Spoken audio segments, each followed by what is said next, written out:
자, 그러면서 제가 몇 가지 조금 더 이야기를 드리고 싶은데요.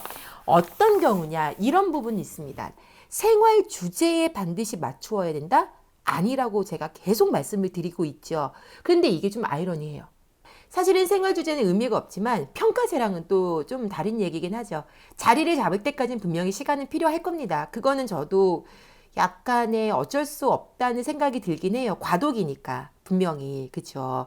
자, 그럼에도 불구하고 생활 주제에 대한 놀이를 완전히 하지 말라는 건 아닙니다. 하기는 하되 워딩 그대로 읽을게요. 놀이의 형태로 진행을 하는데 어떻게 진행을 하느냐?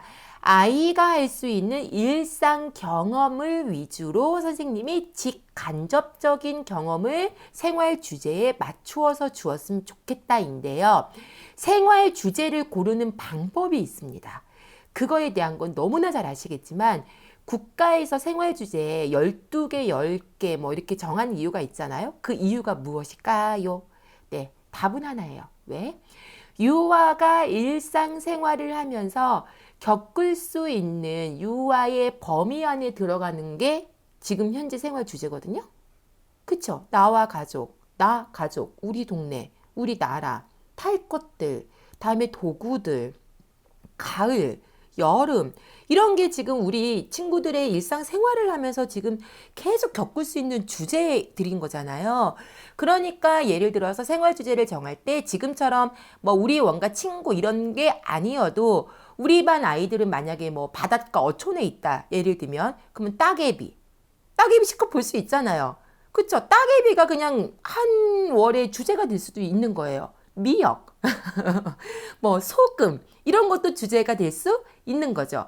유아의 일상생활과 연계된 것들을 그 지역적 특징에 맞추어서 또는 지역적 특징이 아니더라도 그런 것들을 가지고 생활 주제로 할 수 있는 거예요. 정말 너무나 극단적인 예를 들자면 뭐 이건 뽀로로 같은 거 그쵸? 네, 실명 거론하면 안 되나요? 안 되나요? 상관없지요. 뽀로로가 만약에 지금 최고의 인기다. 그래서 아이들이 뽀로로를 모르는 친구가 없다. 그 뽀로로는 펭귄이니까 펭귄을 갖고 주제를 해도 되고 말 그대로 뽀로로를 갖고 주제를 해도 돼요. 그래서 뭐 크롱도 나올 수 있고 뭐 누구도 나올 수 있고 그래서 그런 걸 갖고 놀이를 할 수도 있는 거죠. 자, 이렇게 생활 주제에 너무 연연해서 놀이를 진행하고 관찰하라는 게 아니라 일상생활과 활동과 아이들이 좋아할 수 있는 걸 갖고 즐겁게 할 수 있는 방식들을 선생님이 제공을 해 주어야 하는데 여기에서의 평가가 정말 중요하죠.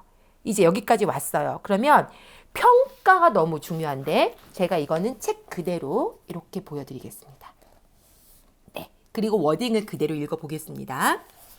자, 이렇게 제가 라포를 형성하고 일상생활 같이 경험할 수 있는 주제를 정하라고 했고 명사가 아닌 동사와 형용사로 놀이를 바라보면서 선생님도 명사가 아닌 동사와 형용사로 아이들을 지지해 주어야 된다고 했어요. 어쨌든 평가가 필요하죠. 그래서 평가를 보시면 굉장히 간략화될 것이다 라고 되어 있고요. 자, 다음 상황에 중점을 두고 실시한다라고 해서 1, 2, 3, 4까지 있어요. 자, 이렇게 있는데 제가 다른 얘기는 크게 하지 않고 딱 하나만 이야기를 할게요. 평가는 왜? 평가에 대한 건 지금 풀면 너무 시간이 많이 걸리고요. 평가에 대한 부분은 한 번 더 깊숙이 조금 들어가되 제가 쉽게 풀 수 있는 방법과 쉽게 풀 수 있는 어떤 포맷들을 나중에 추후 유교 방송에서 좀 드렸으면 좋겠어요. 진짜로. 가능할까요? 예, 가능합니다. 가능합니다. 가능합니다. 사뚜. 혹시 보신다면 저를 언제든 초빙하셔도 됩니다. 네, 저 상당히 좋아합니다. 사랑합니다. 사뚜. 네. 뭐냐면 평가에서 제일 중요한 포인트는 아이를 평가해서 점수화해라. 이게 아니에요. 절대 이게 아니라 워딩만 먼저 읽고 그 다음에 제 의견을 말씀드릴게요. 평가의 목적에 따라 적합한 방법을 사용해서 평가한다. 자, 그래서 유아의 특성과 변화 정도를 이해하는 평가의 방법들이 여러 가지가 있는데 계획안, 일지, 선생님도 너무 어려워하셨죠. 놀이 결과물, 우리 흔히 파일 끼웠던 그쵸? 사진, 유아 작품들 다 해왔던 것들이에요. 자, 그러면 여기에서 평가가 도대체 뭐가 달라지는 거야? 똑같은데 오히려 서류만 더 늘어난 거 아니야? 라고 생각하실 수 있겠지만 평가의 방법을 이제는 선생님들께서 단순하게 보셨으면 좋겠어요. 제가 얘기한 거 계획안, 일지, 결과물, 사진, 작품이라고 했죠. 다 해오셨죠? 사진 맨날 찍고요. 그쵸? 맨날 뭐 만들어서 이렇게 파일에 끼웠어요. 맨날 이거 했어요. 과연 이것만 평가의 방법일까요? 저는 그게 궁금해요. 실제 학부에서 포트폴리오를 배우잖아요. 유아 관찰과 평가를 배우면 이런 것들은 기본 중에 기본인 거고요. 애들 녹음 있죠. 노래 랄랄랄랄랄라 뭐 이런 녹음한 거 MP3도 평가 기록이 포함이 돼요.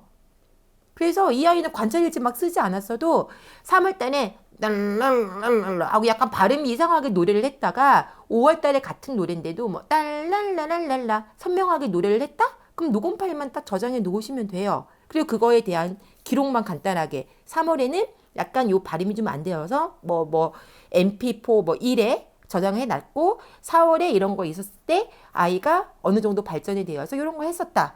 그냥 간단하게 기록해 놓고 폴더만 만드시면 끝이에요. 네, 영상 찍어도 돼요. 그래서 영상을 폴더에 그냥 저장만 하셔도 돼요. 그런 것들 나중에 학부모님이 상담을 왔을 때 보여주시고 들려주시면 돼요. 왜 굳이 두꺼운 파일을 이렇게 갖고 와서 하셔야 될 이유가 있나요? 노트북이나 핸드폰이나 패드만 딱 갖다 놓고 틀어서 보여주기만 해도 되는 걸요. 그런 것들 간단하게 한 줄 정도만 기록을 하시고요. 이렇게 아이에게 가장 적합한 놀이를 기록할 수 있는 방법들을 다 각자 찾으라는 거지 일률적으로 하라는 게 아니에요. 예를 들어서 우리 양 PD는 너무 번잡해. 갖고 사진을 찍고 싶은데 사진이 완전히 막 이상한 고양이 사진처럼 막 아시죠? 이상한 고양이 사진 컨테스트 하면 애들이 고양이가 막 이렇게 길게 막 늘어나고 막 이상하게 옆뒤로 막 올라오는 애들 있잖아요. 그런 식으로 도저히 사진을 찍을 수가 없는 아이들이 있어요. 도저히 이게 소근육이 안 돼갖고 이건 정말 부모님께 보여주기 정말 민망한 친구들이 있단 말이죠. 이 결과물이. 그럼 그런 친구들은 어떻게 할 거냐고요. 그럼 그런 친구들은 사진을 못 찍으면 영상을 찍던가 아니면 가서 인터뷰를 하는 거죠. 양 PD 이거 해보니까 지금 어떤 마음이 들어? 어떤 마음이 들어요? 그 자체가 그냥 평가인 거예요. 그리고 그거를 잘 폴더에 보관만 하시면 되는 거예요. 얼마나 쉬워요. 그런데 이 방법들을 선생님이 잘 모르시고 또 안다 하더라도 기존에 나와 있는 정형화된 평가만 평가라고 보시는 거죠. 절대 그거 아닙니다. 저는 감히 장담하건대 만약에 개정 누리 과정이 시행이 되고 만약입니다.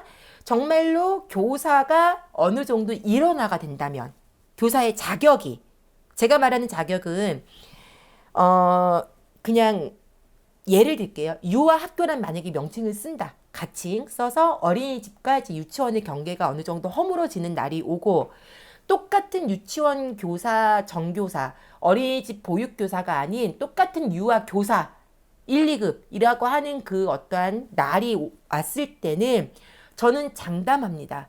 100% 유아 교육 학적 이론적인 좀 더 학보적인 어떠한 접근 방법, 특히 유치원 장학처럼요. 그냥 장학과 같은 그런 좀 디테일함의 어떤 그 방법들이 적용이 되지 지금 말 그대로 현장 관찰자들을 제가 전혀 무시하는 말은 아닙니다만 누구나 와서 다른 얘기를 하는 이런 형태는 아니라는 거죠. 이해가 되십니까? 장학사들은 누구나 와도 다른 얘기를 하지 않아요. 왜? 그냥 똑같이 배우고 여기서 활용하고 응용하는 것들을 다 알려주시는데 관찰자분들은 좀 달라요, 많이. 예, 누구는 된다. 누구는 안 된다. 근데 유치원은 그런 거 거의 없거든요. 장학사들은 누구는 된다, 누구는 안 되는 게 거의 없어요. 언젠간 그런 날이 올 거라 저도 생각을 합니다. 그랬을 때 이렇게 요런 것만 갖고 평가하는 건 옳지 않다는 얘기죠. 분명히 그런 걸 갖고 평가를 해서 아이의 발달 상황을 쉽고 간편하고 조금 더 입체적으로 생동감 있게 볼 수 있는 게 분명히 올 거예요. 그래서 이런 연습들을 좀 많이 해 두십시오. 분명히 말씀을 드리겠습니다.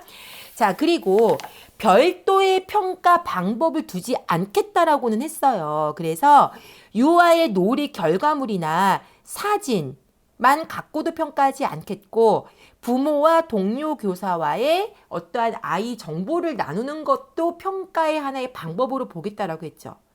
여긴 나와 있어요. 이것 또한 상당히 의미 있는 얘기입니다. 뭐냐? 자, 정연이가 뼈리가 안 돼요.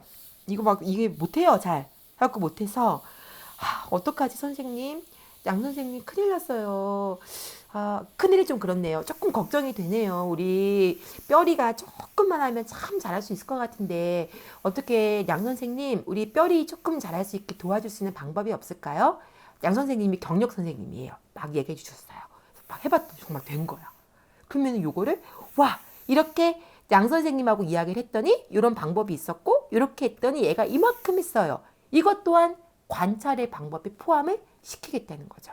그래서 동료와의 이제 관계도 잘 하셔야 되고 부모님과의 관계도 잘 하셔야 되고 이 모든 게 다 관찰의 범위 안에 들어가기 때문에 개정 누리 과정에서는 관찰이 상당히 문서가 간략화됐고 간소화됐고 편해질 것이다 라고 얘기를 하지 않았을까라고 하는 조심스러운 추측을 해봅니다. 왜? 부모 상담 어차피 하시는 거고 동료 장학 어차피 하시는 건데 그 모든 것들을 관찰까지 포함을 시켜주겠다라는 얘기와 같은 얘기니까요. 다만 이것들을 선생님들께서 현장에서 얼만큼 받아들이고 진짜 그렇게 하실지 또 그걸 얼마만큼 누가 인정해 주실지는 모르겠어요. 아직까지는 과도기니까. 하지만 분명히 언젠가 그렇게 될 겁니다. 선생님들 공부하셔야 됩니다. 저도 공부 무지하게 싫어하거든요. 제가 지금처럼만 공부했다면 저는 서울대, 꾸려대, SKY, 스카이 이를 나왔을 겁니다. 나는 왜 공부를 안 했지? 제 나이 먹고 공부하려니까요. 어려워요. 그래서 저도 항상 딸한테 얘기하는데요. 후회할 겁니다. 저희 딸도 엄마 말 들을 거야. 공부를 제가 했었어야 했는데 왜 공부를 늦게 해가지고 제가 이렇게 지금 와서 후회를 하는지 모르겠지만 같이 공부해요 선생님들. 오늘 누리과정에 대한 포괄적이지만 관찰 그리고 아이들의 놀이를 보는 게 말씀드렸죠. 어려운 게 아니라 이러한 방법이 있다라고 하는 뼈리 언니의 뼈 때리는 이야기였습니다. 자, 관심, 좋아요, 구독 눌러주시고 저희 댓글 이벤트도 할 거니까 많이 사랑해주세요. 짝뚜! 안녕!